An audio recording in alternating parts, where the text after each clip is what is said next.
Yeah, both teams kind of looked good in BP, looked good at the start of the game. I thought our pitchers did a good job of holding those guys down, but if you dissected at bat for at bat, or each at bat individually, they really took some good swings. It's not like the wind was taking the ball out or the ball was, carrying like crazy. I think our guys just did a really good job, and the weather got better each day, and our offense got better each day. And I think the problem they've presented at the end of the week, and what we now know, which we probably knew a little bit earlier, is there's some depth there and there's some competition there, and you're kind of looking for somebody to rip the pen out of your hand and make them put you in the lineup every day. But at the same time, we've only played so many games. There's only so many reps for each guy, and we're still trying to figure out some different combinations of things. So they're going to need to be patient with the coaching staff, mainly me, and their opportunities, and be ready at all times. And I think, too, they should come to the park every day knowing, whether it's them or they're not in the lineup or it's their buddy, we've got a whole group of guys that's capable. What's Reese been doing well at the plate? Seems like he's been pretty consistent in the first Still, few games. yeah, to me, it's just a little different presence. He's always very methodical in his work in here, which is great, but this is training and work in here. Out there is competition, and there's, it's warfare is a little dramatic, but that's what it is. And it looks like he's a little more relaxed and got a little more rhythm to him. Everything's got a little more bounce, and maybe that's because he's older. Maybe it's because he's worked really hard and realizes he needs to let that pay off. But kind of that rhythm or bounce in his step is different to me, the body language. He looks good. What do you like about what Ryan Combs gave you in that last inning? He did well. I think, the one danger you get there is he gets 2 outs, 2 strikes, and wants to please the crowd and himself and his teammates. He's looking over at the bench and all that stuff. That's probably a little bit extra. The icing on the cake needs to be the icing on the cake, not the cake, if that makes sense. So I guess that's the negative part. The good part was that we were able to get him out there. The end of the game kind of snuck up on us, if that makes sense, with a couple runs there in the run rule deal. But he was throwing the ball pretty well overall, is what you're getting at, and I think that's spot on. Justin Huntley has 3 appearances. I think all 3 of those he's come on with runners on. Is that by design, and what have you liked from his appearances? Yeah, it is a little bit by design. I mean, he's got the composure you're looking for.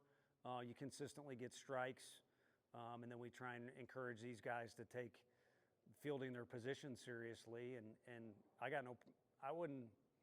This is kind of crazy, but I could see him playing infield at some point this year if we got in kind of a mess or started moving guys around or we're an extra inning game. So I don't think his brother ever got to play infield. Maybe that's saying he's a better athlete than his brother. And my point being, he can field his position. So he's very well-rounded. And the cool thing is he's just getting a little better each day that he's on campus. And I think that's taking place now too. Coach Levi, back-to-back days with a home run. How does that factor in for you, knowing you have that kind of power off the bench late in games when it comes to strategic pinch hitting? And can we expect to see more of him moving forward? Yeah, I think so. I mean, he's the example that made me stop in my tracks, but I mean what I said. When you want the players to decide what the lineup is, so he's a guy who could easily come up to the office. If you look at some of the numbers we keep in practice, his scores or his numbers were very high from September until now, and they continue to be, and that's because he's a super kid off the field, and then he's got a little switch where, kind of like Curly last year, I thought we were getting a Boy Scout, but on game day, that seems to convert into a guy that's pretty damn competitive. And he's got that edge to him, too, on game day. And he's as strong as any of the guys we have, as you saw yesterday. So, yeah, what more of him is, I don't know, because I think he's played in each game in some capacity. And if that's not the case, it's going to be pretty close from now until the end of the year. So just need to find the right combination, and one day may be different than another. Scoring with 2 outs is kind of theme last year. I know we talked about Yeah. it. Then today, majority of the runs. Just what do you like about it? It was nice to see, and I think today, if I was up in the radio booth or whatever, I think that happened today just more out of all the at-bats were good. And so the percentages were stacked higher in our favor as opposed to yesterday and the day before. It was kind of like all or nothing, I felt like, or you weren't getting back-to-back-to-back ABs. So I think the percentages are always raised, whether it's 2 outs, 1 out, 8th inning, 9th inning, 1st inning, if you can just have consistently quality at-bats. And even the ones that didn't end great were pretty dang good. You quantify No. Now he was on a pretty nice track. Of course, the arm injury slowed him down a little bit, so that took time. And then too, I mean, all you got to do is ask teammates about him. He's probably the favorite guy. And last year, those guys basically threatened to kill me if we didn't travel him, and that's serious. They, I don't know how they knew it was even a possibility that he wouldn't, but they came in his defense. So that says a lot about the kid. But I'm saying all that to bring up the other topic. Just that position it's so experience based, So all kids across the country need to realize that's a position you need as many reps as possible, and then it takes time to be able to catch and hit Division I pitching when you move into it. So it makes me think of the funny thing someone showed me last night. I'm not on Twitter. I'm not Tony Vitello. I don't know if anyone saw that. I only saw one tweet. I'd maybe support the cause there if I have it right, but I think to play that position, in this conference or just in Division I baseball, it's going to take time. So he already came in a guy who was a potential draft pick, and Coach E obviously nailed it with scouting him. But with the arm injury and just those details, he had to come a long way, and he has. Where are you at with Brandon Arvidsson after his second outing? What's next for him? Yeah, I think really all three times. I think I told you guys the first time he threw the ball really well, and we took him out. Just the way it's worked out, we've wanted to use him a lot and get him a lot of touches on the mound, and so we've scripted it like right or wrong. When this guy comes up, we're switching. So I think he's done everything he needs to do to show that he's willing to throw strikes and compete. And so I'm sure you involve the leadoff hitter, maybe a couple other situations this year, he'd want to throw a better strike.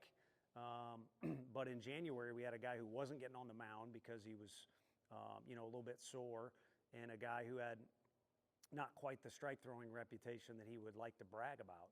And so those two things are there. So now executing a little bit better, I'm sure, is high on his list, but he's a guy we expect to continue to use in a bunch of different roles. Tony, how good do you feel about your catcher situation in general? There's been seasons where you all had to kind of cobble it together, figure it out along the way. Other programs are like that sometimes. How nice does it feel to maybe not have to do that? Yeah, I agree with what you're saying. The perspective I have, I'll share a conversation with you I had with Frank up in the office talking about it. I mean, we did have Landon Gray and Pav, I think our third year. We've kind of had these duos that are really great, and Charlie Taylor did a lot for last year's team, including providing a little bit of depth there, because Peebles was, a DH and used in a bunch of different ways, which could be scary if you don't have a third guy. Well, Levi and Bargo are the two guys that really make me feel comfortable. So we did kind of leave Peebs out of the lineup today in case we had to, for some reason, wanted to switch. They got a couple guys that can really run. But having that third and fourth guy, I think, makes it even better than what you're alluding to. But yeah, those two guys are very well-rounded base runners, offensive competitors, and then of course Stone showed you that he's every bit as good as Peebs. They do it differently. I don't want to I don't know how you quantify, who's better back there, but we don't worry about it as far as who's better back there at this point. When you have such a talented pitching room like you have, what goes into figuring out who gets playing time, and how hard is it? It is difficult, and it's early in the year. Hopefully, it doesn't sound like I'm too dumb, but we're still trying to figure this thing out. I mean, again, I said it, I think when we did this the first time after the opening day game, is scrimmages are scrimmages, and game days can be a little bit different. And you kind of like when you got a guy like Redmond Walsh or Newstrom is like that on this team. Just guys that they want game day, and it's not like they're slacking off on practice or training, but they want game day. And I think we're starting to see some guys that are in that mold. And then, to be honest with you, there's some guys that either need to get more consistent or get in that mold a little bit better. I mean, we keep talking about lineup and who's going to pitch when and where. I said the name Hundley. Sean was the prototypical guy that we knew what personality, work ethic, and outing we were going to get every single time. And a guy from Florida hit one about 500 feet off him one day, and then there was a lot of days he shut him down out there. But regardless of the outcome, we knew what we were getting. So we just need that from these guys. And I don't know how you have an unhappy locker room if you got a multitude or too many guys that you trust and then are consistent and can get it done for you. To me, if we end up with that type of group, everybody's going to be smiling.